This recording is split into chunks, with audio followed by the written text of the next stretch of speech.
একটা সময় আপনি বুঝতে পারবেন ভালোবাসার ভালো রাখার মধ্যে পার্থক্য কি। আপনি বুঝতে পারবেন প্রমিস করার দায়িত্ব গ্রহণ করার মধ্যে পার্থক্য কি। আপনি তাও জেনে যাবেন মানুষের ব্যবহার আর তার কথা ও কাজের মিল কতটুকু। মানুষ মুখে যা বলে বেশিরভাগই আবেগের তাড়িতে কথা বলে। আপনি বুঝতে পারবেন দিন শেষে কেউই থাকে না।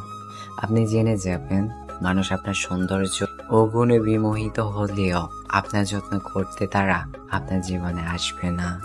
নিজের কান্না মুছতে নিজের হাত ছাড়া আর অন্য কারো হাত পাবেন না। যদিও পান তাতেও আপনাকে মূল্য চোকাতে হবে। আপনি জেনে যাবেন মানুষ তার নিজে ভালো থাকার জন্য অন্যকে চয়েস করে। মানুষ আপনাকে তাদের প্রয়োজনে ব্যবহার করবে। এইগুলা জেনে যাওয়া ভালো, মন ভাঙা ভালো। নিজের চারপাশে মুখোশ পরা মানুষগুলোকে চিনে রাখা ভালো। তাহলে আপনি নিজেকে ভালো রাখতে শিখবেন।